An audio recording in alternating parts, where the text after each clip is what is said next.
క్రీస్తు ప్రభునందు ప్రేమటువంటి వారులారా, రక్షకుడు మన ప్రభువైన యేసుక్రీస్తు నామమున కూడిన మీకెల్లరకు ఈ ఉదయకాల సమయంలో శుభాభివందనాలు తెలియజేస్తూ ఉంటున్నాం.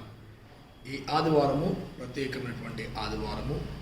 ఈ ఆదివారము త్రిత్వం యొక్క ఆదివారము కనుక ఈ ట్రింటీ సండేను మనం జరుపుకోవడానికి ప్రభు ఇచ్చిన కృపను బట్టి ప్రభుకు స్తుతులు చెల్లిస్తూ రండి, మనమందరం కూడా కుటుంబ సమేతంగా ఈ త్రిత్వ దేవుని మనం ఆరాధిస్తూ ఈ త్రిత్వం యొక్క ఆదివారపు ఆరాధనలో మన దీవెనలు మనము పొందుకుందాం.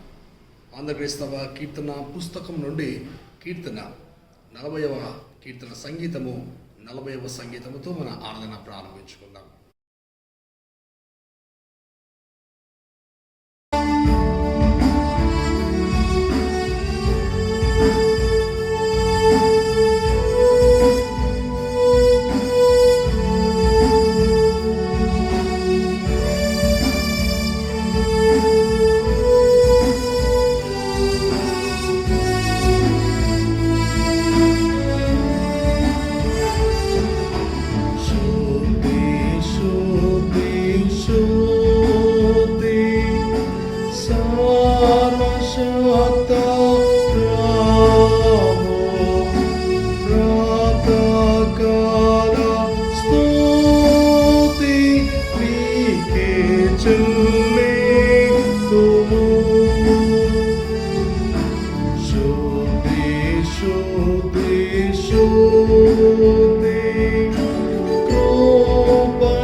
క్రీస్తు ప్రభునందు ప్రేమటువంటి వారులారా, రక్షకుడు మన ప్రభువైన యేసుక్రీస్తు నామమున కూడిన మీకెల్లరకు ఈ ఉదయకాల సమయంలో శుభాభివందనాలు తెలియజేస్తూ ఉంటున్నాను.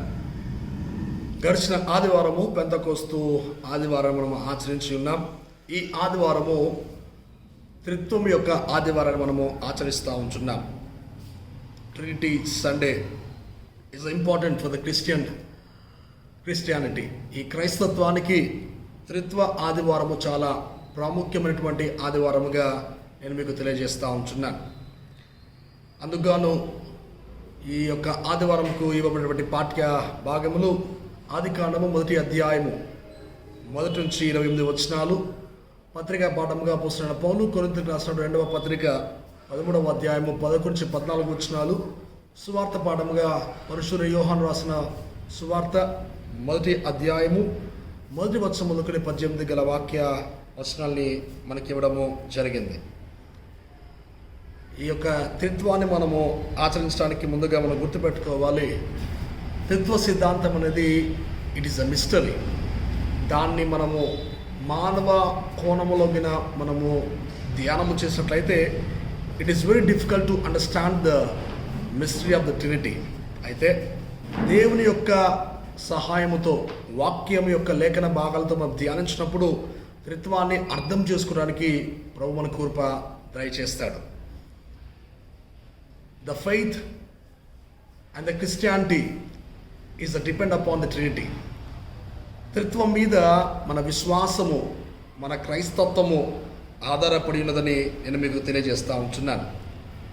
The doctrine of the Trinity is a considered to be one of the central Christian affirmation of God. ఈ యొక్క త్రిత్వ సిద్ధాంతం అనేది క్రైస్తవ యొక్క ఉనికిని తెలియజేయడానికి లేక దైవత్వాన్ని గుర్తించడానికి ఈ త్రిత్వం మనకి ఉపయోగపడుతుందనే విషయాన్ని మీకు తెలియజేస్తూ ఉంటున్నాను. విచిత్రం ఏంటి అంటే బైబిల్లో ఎక్కడ కూడా త్రిత్వము అనే పదం లేదు. ట్రినిటీ అనే పదము బైబిల్లో ఎక్కడ కూడా లేదు. కానీ బైబిల్లో లేని పదాన్ని మనం ఎందుకు ధ్యానం చేస్తూ ఉన్నాం అని మీ క్వశ్చన్ రావచ్చు. అయితే ఈ యొక్క పదాన్ని ఎందుకు ఉపయోగించినారంటే దేవుని యొక్క గుణ లక్షణాలను అర్థం చేసుకోవటానికి, దేవుని యొక్క పర్సోనిఫికేషన్ని, ఆయన యొక్క ఉనికిని అర్థం చేసుకోవడానికి ఈ పదాన్ని ఆది క్రైస్తవ పితామహులు ఉపయోగించినారు. మొట్టమొదటిగా ఈ పదాన్ని ఎవరు కాయిన్ చేసినారంటే ఎర్లీ చర్చ్ ఫాదర్ టర్టులియన్ అనే యొక్క ఆది క్రైస్తవ సంఘ పితామహుడు ఈ యొక్క పదాన్ని ఆయన వాడడం జరిగింది. Trinity from the Latin word trinitas అనే లాటిన్ వర్డ్ నుంచి ట్రినిటీ రావడం జరిగింది. అంటే three fold. God is one who is in three.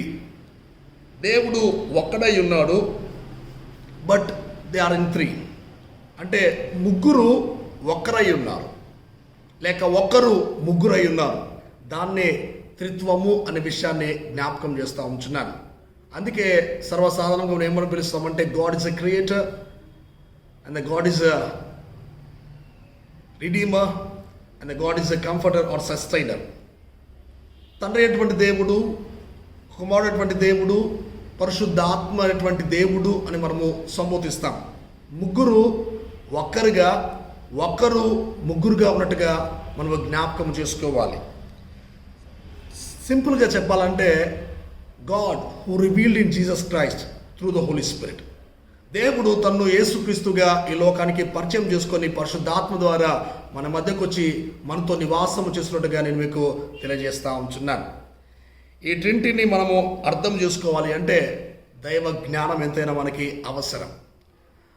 ఈ లోకంలో జ్ఞాపకం చేసుకున్నట్లయితే మనకి 3 రకాల మతాలు మనకి ఉంటాయి. ఒకటి జూయిష్ రిలీజియన్, అలాగే ఇస్లాం, క్రిస్టియానిటీ. ఈ 3 మతాలు కూడా మోనోథియిజం. మన భారతదేశంలో నివసిస్తున్న మనమందరము కూడా మన హైందవ సహోదరులు పాలిథిజం. వారికి అనేక దేవుళ్ళు ఉన్నారు. వారు ఒక దేవుని కాదు, అనేక దేవుళ్ళను వాళ్ళు ఆరాధిస్తారు. దాన్ని పాలిథిజం అంటారు.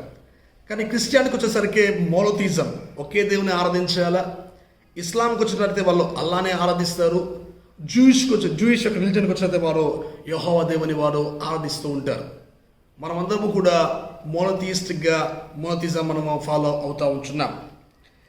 ఈ యొక్క ట్రినిటీ గురించి మనం జ్ఞాపకం చేసుకున్నట్లయితే అసలు ఈ త్రిత్వము ఎందుకు వచ్చింది, ఈ త్రిత్వం అనే పదాన్ని ఎందుకు ఉపయోగించవలసి వచ్చింది అని జ్ఞాపకము చేసుకున్నట్లయితే ముందుగా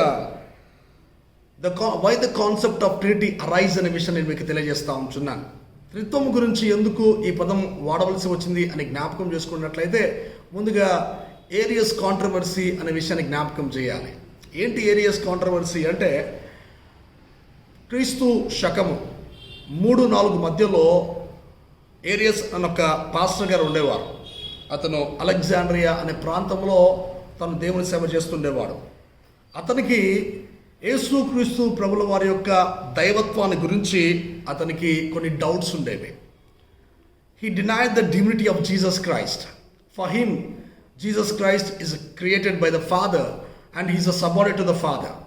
ఆయనకి ఏంటి అంటే యేసుక్రీస్తు ప్రభుల వారు తండ్రి చేత సృజింపబడ్డాడు, తండ్రితో సమానుడు కాదు, ఆయన తండ్రి కంటే తక్కువ స్వభావం కలిగినటువంటి వ్యక్తి, ఆయన దృష్టిలో యెహోవాయే గొప్ప దేవుడు, and he's a begotten son, he's a subordinate to father అని చెప్పేసి ఒక అబద్ధ బోధ చెప్పడం ప్రారంభించినాడు. ఇన్ ఆర్డర్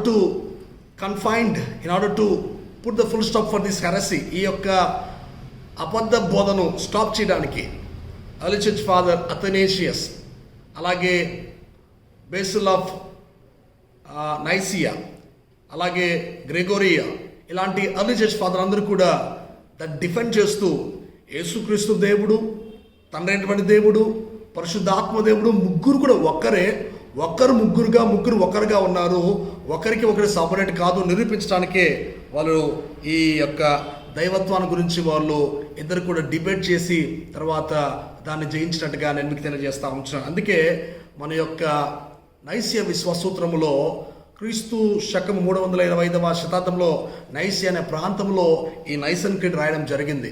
మన విశ్వాసూత్రంలో జ్ఞాపకం చేసుకున్నట్లయితే మనకు తండ్రి దేవుని మనము ఆరాధిస్తాము, అలాగే కుమార దేవుని మనం పూజిస్తాము, పరిశుద్ధాత్మ దేవుని కూడా మనము ఆరాధిస్తూ ముగ్గురు ముగ్గురుగా ఉన్నారని చెప్పేసి మనము చెప్తూ ఉంటాం. ఏదైనప్పటికీ to understand the concept of the Trinity is a mystery. అయితే దాన్ని మనం ఎలా వాక్యంలో అర్థం చేసుకోవాలో కాస్త వాక్యంలో ముందుకెళ్ళాలని నేను మీకు ఆశపడతా ఉంటున్నాను. బైబిల్లో త్రిత్వం అనే పదం లేదు, కానీ త్రిత్వానికి సంబంధించినటువంటి విషయాలు బైబిల్లో చాలా వ్రాయబడ్డాయి.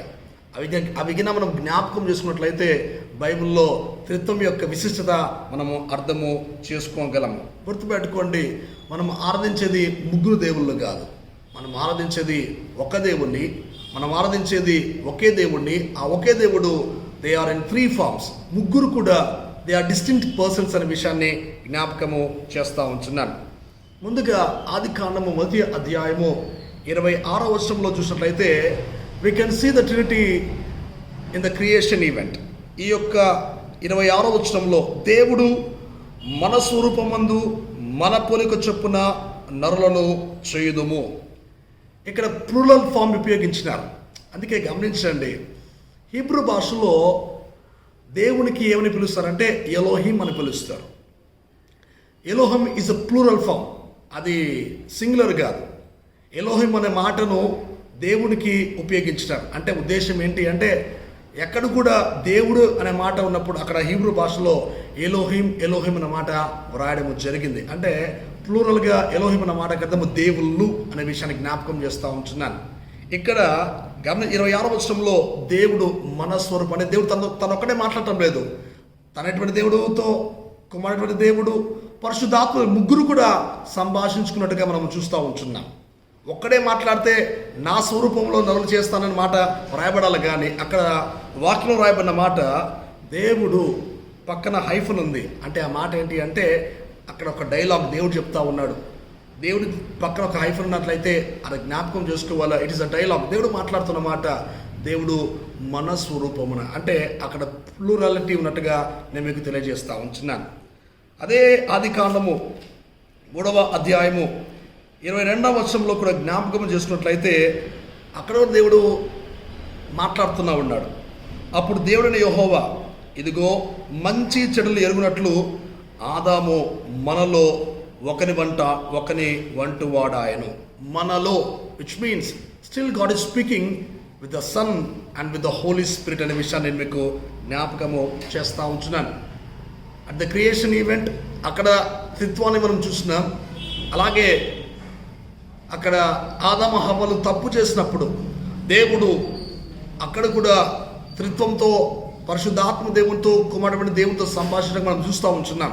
ఇంకా కాస్త లోతుగా వెళ్ళినట్లయితే అదే ఆదికాండము 11వ అధ్యాయము 7వ వచనంలో వాక్యంలో చూసినట్లయితే అక్కడ బాబెల్, టవర్ ఆఫ్ బాబెల్, జనులందరూ కూడా మనమందరము కూడా ఆకాశానికి గోపురం కట్టుకుందామని చెప్పేసి వారు కడుతున్న సందర్భంలో 11వ అధ్యాయము 7వ వచనంలో వాక్యం సెలవిస్తుంది, గనుక మనము దిగిపోయి వారిలో ఒకని మాట వరకే తెలియకుండా అక్కడ వారి భాషలు తారుమారు చేయదుము రండని అనుకొనెను. ఇక్కడ కూడా మనము అనే మాట అంటే తండ్రి అటువంటి దేవుడు, కుమారుడు దేవుడు, పరిశుద్ధాత్మ దేవుడు ముగ్గురు కూడా మాట్లాడుతున్నట్టుగా మనము జ్ఞాపకము చేసుకోవాలి. ఆది కాండము 18వ అధ్యాయంలో కూడా చూసినట్లయితే దేవుడు అబ్రహాముకు ప్రత్యక్షమై అక్కడ కూడా దేవుడు అక్కడ కనపడి 2వ వచనంలో అతడు కన్నుకు చూచినప్పుడు ముగ్గురు మనుషులు అతని ఎదురు నిలవబడి అతడు వారిని చూచి గుడారపు వాకి నుండి ఎదుర్కొని పరిగెత్తి నేలమడకు వంగి అనే విషయాన్ని మనము చూస్తూ ఉంటున్నాం. అబ్రహాంతో మాట్లాడుతున్న దేవుడు ఒక్కడికే రాలేదు, ముగ్గురుగా వచ్చినారు. ముగ్గురుగా వచ్చి దేవుడు అబ్రహాముతో సంభాషించినట్టుగా మనము చూస్తూ ఉంటున్నాం. ఇంకా యెషయా గ్రంథము 6వ అధ్యాయము 8వ వచనంలో జ్ఞాపకము చేసుకున్నట్లయితే అక్కడ కూడా దేవుడు ప్రవక్త యెషయాతో మాట్లాడతాడు. యెషయా యొక్క కాలింగ్ దేవుడు ఇచ్చినప్పుడు 8వ వచనం, అప్పుడు నేను ఎవని పంపెదను, మా నిమిత్తము ఎవడు పోనని ప్రభు సెలవేయగా వింటిని. గమనించండి, దేవుడు తన ద్వారా ప్రత్యక్షపరుచుకున్న తర్వాత యెషయాతో ఆ దర్శనము చూపిస్తున్నప్పుడు మా నిమిత్తము ఎవడు పోతాడు, నా నిమిత్తం అనలే. మా నిమిత్తం అంటే అక్కడ తండ్రి అయిన దేవుడు ఉన్నాడు, కుమారుడు దేవుడు ఉన్నాడు, పరిశుద్ధ ఆత్మ దేవుడు ఉన్నారు. కాబట్టి మా నిమిత్తము హూ విల్ గో అని చెప్పేసి దేవుడు మాట్లాడుతూ ఉంటున్నాడు. అదే యెషయా గ్రంథము 48వ అధ్యాయము 16వ వచనంలో కూడా వాక్యం రకంగా సెలవిస్తుంది. యెషయా గ్రంథము 48వ అధ్యాయము 16వ వచనంలో చూసినట్లయితే, ఆది నుండి నేను రహస్యముగా మాట్లాడే వాడును కాను, అది పుట్టిన కాలం మొదలుకొని నేను అక్కడనున్న వాడును. ఇప్పుడు ప్రభువు యెహోవాయు ఆయన ఆత్మయు నన్ను పంపెను. ఇక్కడ గమనించండి, ఇక్కడ కూడా యేసుక్రీస్తు ప్రభుల వారి యొక్క ప్రవచనం గురించి యెషయా భక్తుడు రాస్తూ అక్కడ రాయబడిన మాట, ప్రభువు యెహోవాయు ఆయన ఆత్మయు నన్ను పంపెను. తండ్రి వంటి దేవుడు, కుమారుడు వంటి దేవుడు, పరిశుద్ధ ఆత్మదేవుని ముగ్గురు ఇక్కడ మనము చూస్తూ ఉంటున్నాం. ఓల్డ్ టెస్ట్మెంట్లో ఈ రకంగా కొన్ని వచనాలు ఉన్నాయి. అయితే న్యూ టెస్ట్మెంట్కి వచ్చినట్లయితే త్రిత్వాన్ని గురించి ఇంకా బాగా వివరంగా మనం చూడవచ్చు. At the time of incarnation of Jesus, యేసుక్రీస్తు ప్రభుల వారి యొక్క ఈ లోకంలో నరావతారిగా వస్తున్నటువంటి సందర్భంలో యేసుక్రీస్తు ప్రభుల యొక్క జీవితంలో కూడా ఈ త్రిత్వాన్ని మనము గమనించవచ్చు. లూకా సువార్త 1వ అధ్యాయము 35వ వచనంలో వాక్యము ఈ రకంగా వ్రాయబడి ఉంది, దూత పరిశుద్ధాత్మ నీ మీదికి వచ్చును, సర్వోన్నత శక్తి నేను కమ్ముకొనును, గనక పుట్టబో శిశువు పరిశుద్ధుడై దేవుని కుమారుడు అనబడును. అక్కడ పరిశుద్ధాత్మ దేవుడు మరియమ్మలోనికి రావడము, సర్వోన్నతుని దేవుని యొక్క శక్తిని కమ్ముకోవడము, పుట్టబోయే శిశువు దేవుని కుమారుడు అనబడును అనే విషయాన్ని మనము చూస్తూ ఉంటున్నాం. ఇన్కార్నేషన్లో కూడా యేసుక్రీస్తు వారి యొక్క నరావతారంలో కూడా త్రిత్వ దేవుని మనము గమనించవచ్చు. అలాగే ఇంకా బాగా విఫలముగా అర్థం కావాలి అంటే బాప్టిజం ఈవెంట్ మనం జ్ఞాపకం చేసుకోవాలి. యేసుక్రీస్తు వారు యోర్దాను నదిలో తన బాప్తిజం తీసుకున్న సందర్భంలో మత్తయి సువార్త 3వ అధ్యాయము 12వ వచనం ముదుకొని 17వ వచనం గల వాక్య భాగానికి మనం చూస్తే అక్కడ యేసుక్రీస్తు వారు యోర్దాను నీళ్ళలో పొందుకున్న తర్వాత పావు రూపంలో పరిశుద్ధాత్మ దేవుడు పరలోకం దిగి వచ్చినప్పుడు ఒక స్వరం మీద వింటాం, ఈయన నా ప్రియ కుమారుడు, ఈయనందు నేను ఆనందిస్తున్నాను. పైన తండ్రి అటువంటి దేవుడు మాట్లాడుతూ ఉన్నాడు, కింద పరిశుద్ధాత్మ దేవుడు పౌర రూపంలో యేసుక్రీస్తు వారి మీదకి వస్తూ ఉన్నాడు, నీళ్ళలో యేసుక్రీస్తు వారు బాప్తిసం పొందుకుని ఒడ్డుకు వస్తూ ఉన్నాడు. ఒకే సందర్భంలో co exist each other, co working together, వాళ్ళు ఒకే సందర్భంలో మాట్లాడుతున్నట్టుగా మనము జ్ఞాపకం చేసుకుంటా ఉన్నాం. బాప్టిజంలో త్రిత్వాన్ని మనం చూస్తూ ఉన్నాం. యేసుక్రీస్తు వారి యొక్క నరావతారంలో మనం త్రిత్వాన్ని చూస్తూ ఉన్నాం.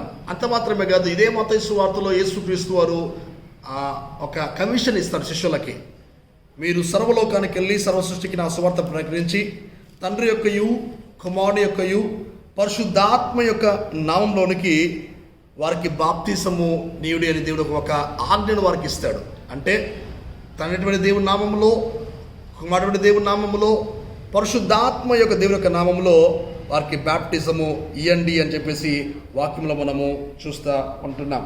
వాక్యం ఇచ్చిన ప్రియ సహోదరి సహోదరుడా, ఇంకా కాస్త వాక్యంలో ముందుకెళ్ళినట్లయితే అపోస్తుల కార్యముల గ్రంథము 7వ అధ్యాయము 55వ వచనంలో కూడా ఇక్కడ స్టెఫెన్ కూడా తను చనిపోతూ దేవుని యొక్క వాక్యాన్ని అక్కడ వారికి మాట్లాడుతూ అక్కడ కూడా మనం త్రిత్వాన్ని చూడవచ్చు. 55వ వచనంలో, అయితే అతడు పరిశుద్ధాత్మను నిండుకుని వాడే ఆకాశం వైపు తేరిచూచి దేవుని మహిమను, యేసు దేవుని కుడిపార్శ్వమున నిలిచిన చూచి ఆకాశము తెరవబట్టయు మనుష్య కుమారుడు దేవుని కుడిపార్శ్వమున నిలిచి చూచుచున్నానని చెప్పను. అతను పరిశుద్ధాత్మ నిండుకున్నాడు. రెండవది, పరలోకంలో తండ్రి దేవుని చూచినాడు. ఆ తండ్రి దేవుని పక్కన యేసుక్రీస్తు వారు కూర్చున్న విధానాన్ని చూస్తూ ఆయన ఇక్కడ బోధిస్తున్నట్టుగా మనము చూడవచ్చు. అలాగే అదే అపోస్తల కార్యాల గ్రంథము 10వ అధ్యాయము 38వ వచనంలో కూడా చూసినట్లయితే, అదేదనగా దేవుడు నజరేయుడైన యేసును పరిశుద్ధాత్మతో శక్తితో అభిషేకించినది దేవుడు ఆయనకు తోడైనడు గనక ఆయన మేలు చేయొచ్చు, అపవాది చేత పీడింపబడిన వారందరినీ స్వస్థపరచు సంచరించుచుండెను. ఈ రకంగా we can see the three gods who are working together, co-existing together and talking together అనే విషయాన్ని నేను మీకు జ్ఞాపకము చేస్తూ ఉంటున్నాను. ముందుగా ఈ యొక్క వాక్యం ధ్యానించబోయే ముందు కొన్ని విషయాలు మీకు చెప్పేసి వాక్యం ముందుకెళ్ళని ఆశపడతా ఉంటున్నాను. The Christians have to be careful in 3 things. క్రైస్తవులుగా ఉన్నటువంటి మనము 3 విషయాల్లో చాలా జాగ్రత్తగా ఉండాలి. ఈ సిద్ధాంతం అనేది చాలా ప్రాముఖ్యమైనటువంటి సిద్ధాంతము. ఇది అర్థం చేసుకోవాలంటే కాస్త డిఫికల్ట్గా ఉంటుంది, కానీ when we see from through the Bible we can understand. ఈ 3 సిద్ధాంతాల్లో కొన్ని క్రైస్తవులు మిస్ఫార్చ్యూన్గా అయ్యే సిద్ధాంతాలు ఏది అంటే ట్రైథీజం అంటే 3 gods. Remember, we are not worshipping the 3 gods. We are worshipping only one God, but they are in 3 persons. ట్రైథీజం ఏం చెప్తుందంటే 3 దేవుళ్ళు అంటుంది. తండ్రి అటువంటి దేవుడు ఒకడు, కుమారుడు దేవుడు ఒకడు, పరిశుద్ధాత్మ దేవుడు ఒకరు అని చెప్తూ ఉంటారు. అందుకే కొంతమంది ఏమంటారంటే తండ్రి అటువంటి దేవుడు ఓల్డ్ టెస్ట్మెంట్లో ఉన్నాడు, ఆయన ఇశ్రాయేలు ప్రజలతో మాట్లాడినాడు. రెండవదిగా యేసు కుమారుడు దేవుడు మన మధ్యకు వచ్చినాడు, 3.5 సంవత్సరాలను పరిపాలన చేసినాడు, 3.5 సంవత్సరాలు జీవించి పచ్చరిచి తిరిగి తండ్రి దగ్గర వెళ్ళిపోయినాడు. ఇప్పుడు పరిశుద్ధాత్మ దేవుడు మన మధ్యకు వచ్చినాడు. ఇదంతా కూడా పరిశుద్ధాత్మ యుగము. ఇప్పుడు పరిశుద్ధాత్మయే దేవుడు అని చెప్పే వాళ్ళు చాలామంది ఉన్నారు. దాన్ని ట్రైథీజం అంటారు. అంటే we are denying the divinity of Yahweh. తండ్రి అటువంటి దేవుని యొక్క దైవత్వాన్ని మనం డినై చేస్తూ ఉన్నాం. At the same time we are denying the divinity of Jesus Christ. యేసుక్రీస్తు యొక్క దైవత్వాన్ని డినై చేస్తూ కేవలం పరిశుద్ధాత్మ దేవుని మాత్రం మనం ఎంఫసిస్ చేస్తూ ఉన్నాం. ఇది చాలా తప్పుడు బోధ అయి ఉన్నది. రెండవ యొక్క సిద్ధాంతం ఏంటి అంటే యూనిటేరియనిజం. అంటే ఏంటి అంటే father is God. It denies the divinity of Christ and the Holy Spirit. Islam వారు అల్లానే మాత్రమే వారు పూజిస్తారు, కానీ వారికి యేసుక్రీస్తు దేవుడు కాదు. వారి దృష్టిలో యేసుక్రీస్తు ప్రభుల వారు ఒక మెసెంజర్గా చూస్తూ ఉంటాం. Remember this also have the problem. Jehovah సాక్షులు ఈ విషయంలో చాలా బలంగా ఉంటారు. ఎందుకంటే వారు యేసుక్రీస్తు వారిని అంగీకరించారు. కేవలము యెహోవా దేవుడే మాకు దేవుడు అని చెప్తారు కాబట్టి వారు యెహోవా దేవునే ఆరాధిస్తారు, కానీ యేసుక్రీస్తు ప్రభులు వారి దేవులుగా వాళ్ళు ఆరాధించిన విషయాన్ని మీకు జ్ఞాపకం చేస్తూ ఉన్నాను. This also wrong notion. ఇంకా మూడవది ఏంటి అంటే మోడలిజం. చాలామంది క్రైస్తవులు ఈ మోడలిజాన్ని చాలా తెలియకే ఆచరిస్తూ ఉంటారు. ఏంటి అంటే మోడలిజంలో 3 gods and 3 different modes. ఒకటి father who appeared to the people of Israelites and who appeared to the people of who appeared to the Moses in the burning bush. అది తండ్రి అటువంటి దేవుని కాలము. రెండవదిగా కుమారుడు దేవుడు యేసుక్రీస్తుగా మన మధ్యకు వచ్చినాడు, అది యేసుక్రీస్తు అయినటువంటి దేవుడు అని అంటారు. అది మూడవదిగా పరిశుద్ధాత్మ దేవుడు కూడా ఈ లోకానికి వచ్చినాడు. 3 దేవుళ్ళు అనే ఈ మోడలిజాన్ని ప్రపోజ్ చేసినారు. ఇందులో చాలా ఏది ఇబ్బందిగా ఉండదు. ఎందుకంటే తండ్రి దేవుడు ఉన్నాడు, కుమారుడు దేవుడు ఉన్నాడు, పరిశుద్ధాత్మ దేవుడు ఉన్నారు, వినడానికి చాలా బాగానే ఉంటుంది. అయితే ప్రాబ్లం ఏంటి అంటే దే ఆర్ డివైడింగ్. ఒక స్టేజ్లో ఒక దేవుడు ఉన్నాడు, రెండవ స్టేజ్లో కుమారుడైనటువంటి దేవుడు ఉన్నాడు, మూడవ స్టేజ్లో పరిశుద్ధాత్మ దేవుడు ఉన్నారని చెప్పేసి they are distinct the divinity of father, son and the Holy Spirit. ఇది చాలా ప్రాబ్లం అయినది. గుర్తుపెట్టుకోండి, మన దేవుడు కో ఎగ్జిస్ట్. తండ్రి అయిన దేవుడు, కుమారుడైన దేవుడు, పరిశుద్ధాత్మ దేవుడు co exist each other and co working together and co talking together అనే విషయాన్ని నేను మీకు జ్ఞాపకము చేస్తూ ఉంటున్నాను. కనుక ఈ మూడు విషయాలు మనము చాలా జాగ్రత్తగా ఉండాలి. ఈ త్రిత్వం మనకి ఏమి నేర్పిస్తుంది విషయాలు మనము జ్ఞాపకం. We learn from Trinity. ఈ త్రిత్వాన్ని గురించి మనం ఏం నేర్చుకోవచ్చు? రెండు విషయాలు చెప్పేసి నేను వాక్యాన్ని ముగించడానికి ప్రయత్నము చేస్తాను.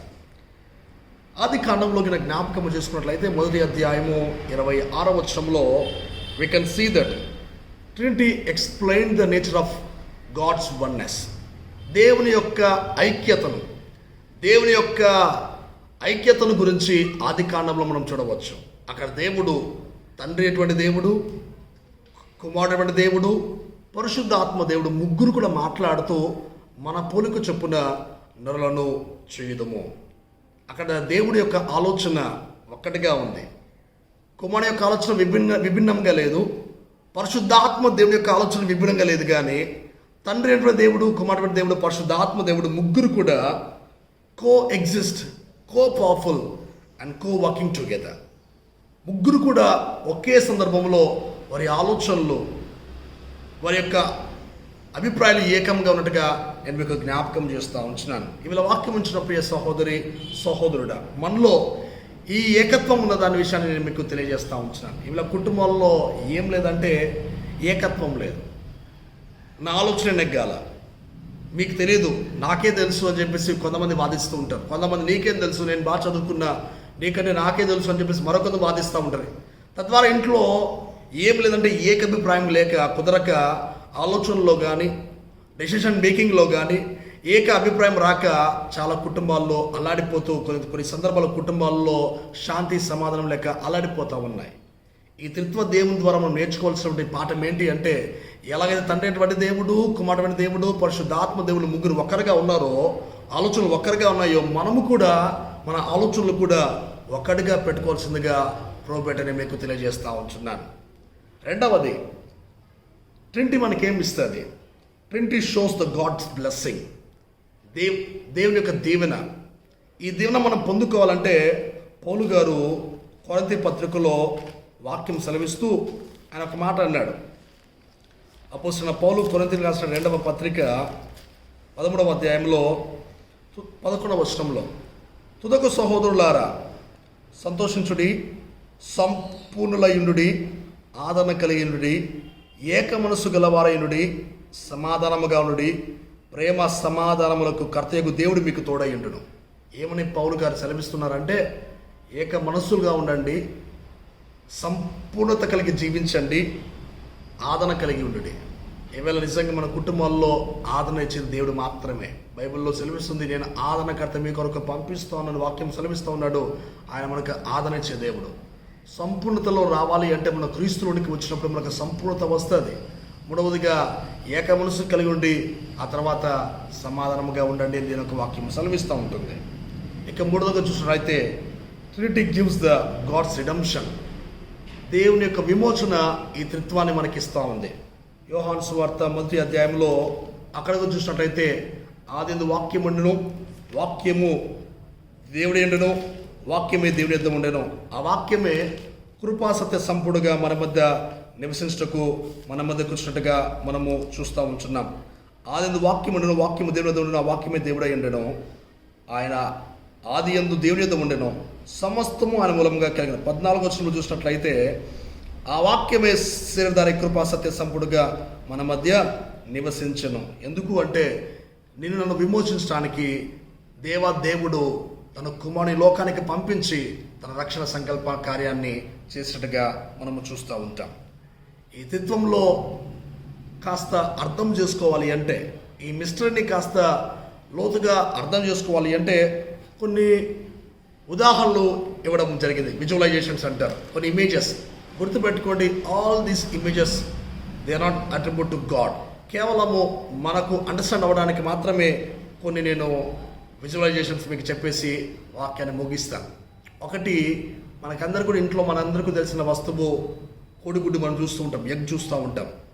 ఎగ్లో ఎన్ని పదార్థాలు ఉంటాయి? 3 పదార్థాలు ఉంటాయి. బయట వైట్ ఉంటుంది, లోపల యోక్ ఉంటుంది, ఆ తర్వాత బయట షెల్ ఉంటుంది, వైట్ ఉంటుంది, ఎల్లో ఉంటుంది.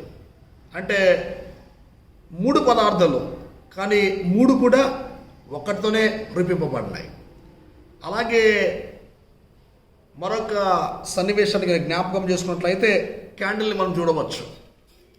క్యాండిల్లో కూడా 3 పదార్థాలు చూస్తూ ఉంటాం, వ్యాక్స్, అలాగే థ్రెడ్, లైట్. ఈ 3 కూడా ఒకరితోనే 3 విభిన్న పదార్థాలు ఉన్నప్పటికీ అంతా కూడా ఒకటి పదార్థమే. క్లాసిక్ ఎగ్జాంపుల్ అందరూ చెప్తూ ఉంటారు. ఏంటి అంటే, a man who is a son to a mother, at the same time the same man is a husband to a wife, at the same time the same man who is a father to the children.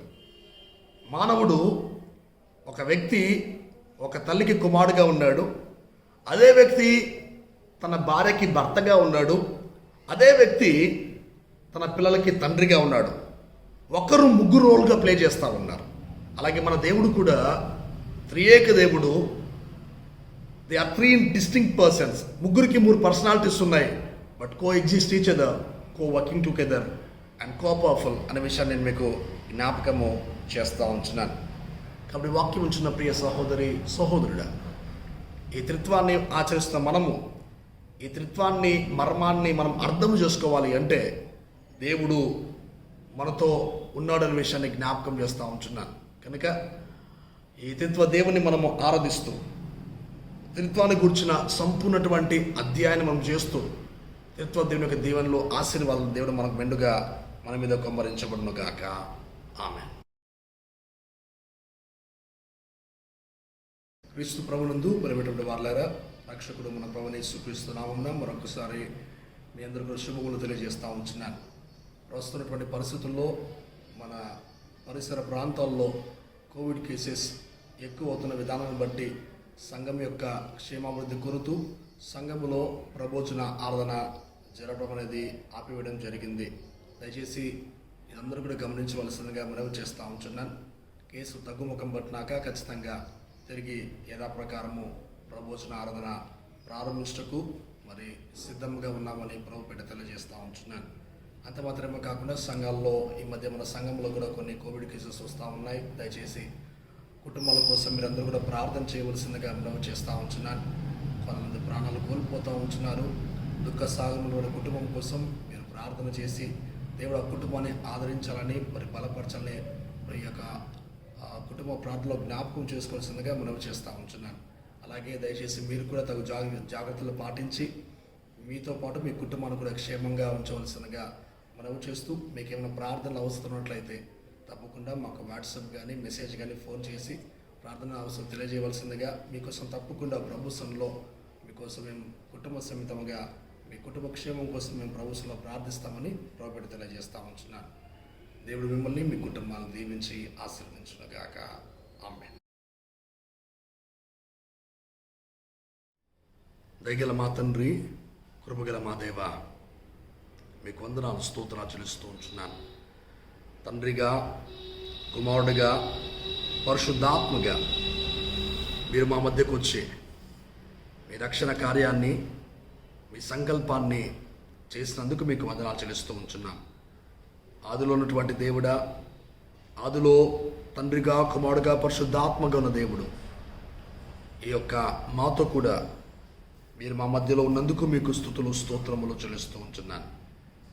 నేను ఆరాధించుటకును, నీ వాక్యాన్ని ధ్యానించుటకును నీవిచ్చిన కృపను బట్టి మీకు స్తోత్రాలు. ప్రభువా, ఈ సమయంలో ప్రార్థిస్తున్నాం నా తండ్రి, మా దేశాన్ని, మా రాష్ట్రాన్ని జ్ఞాపకం చేసుకోండి, మా సంఘాన్ని జ్ఞాపకం చేసుకోండి. ఈ కరోనా వైరస్ని దేవా మీరు తొలగించండి. కరోనా వైరస్ వల్ల వస్తున్నటువంటి మరణాలు మీరు తొలగించండి. నీ కృప, నీ కనికరము, నీ సహాయము చేయమని ప్రార్థిస్తూ ఉంటున్నాను. సంఘం ఉన్నటువంటి ప్రతి ఒక్క కుటుంబం కోసం ప్రార్థిస్తూ ఉంటున్నాను. ఎవరైతే అనారోగ్యంలో ఉంటున్నారో దేవా మీరు వారిని దర్శించండి, వారి యొక్క అనారోగ్య సమస్యలు తొలగించండి, వారిని కాపాడండి. ఎవరైతే కోవిడ్ బారిన పడి ఉన్నారో వారిని దర్శించి వారికి స్వస్థత చేకూర్చండి, మరణాన్ని కొట్టిపోయండి. నీ దుఃఖ దినములు సమాప్తమగును అన్న వాగ్దానం మా జీవితం నెరవేర్చి తిరిగి ప్రత్యక్షంగా మేమందరము కూడా నీ మందిరంలోకి వచ్చి నిన్ను ఆరాధించే కృపను, భాగ్యాన్ని మీరు మాకు దయచేయమని ప్రార్థిస్తూ ఉంటున్నాను. దేవా, ప్రతి ఆదివారం ఈ రకంగా ఆన్లైన్లో మేము ఆరాధన చేస్తుండగా వీక్షిస్తున్నటువంటి ప్రతి ఒక్క కుటుంబాన్ని మీరు దీవించండి, ఆశీర్వదించండి. ఈ కష్టకాలంలో మనకు తోడుగా ఉండండి. వారి చుట్టూ మీ కంచె ఉంచి నడిపించమని, ఈ యొక్క త్రిత్వపు ఆదివారపు దేవులు మా మీద కుమ్మరించమని యేసు నామములో వేడుకుంటున్నాము తండ్రి, ఆమేన్. మన ప్రభువైన యేసుక్రీస్తు వారి యొక్క కృప, తండ్రి యొక్క ప్రేమ, పరిశుద్ధాత్మ దేవుని యొక్క సహవాసం మీకును మీ కుటుంబాలకును ప్రభు కృప సదాకాలము తోడై ఉండును గాక.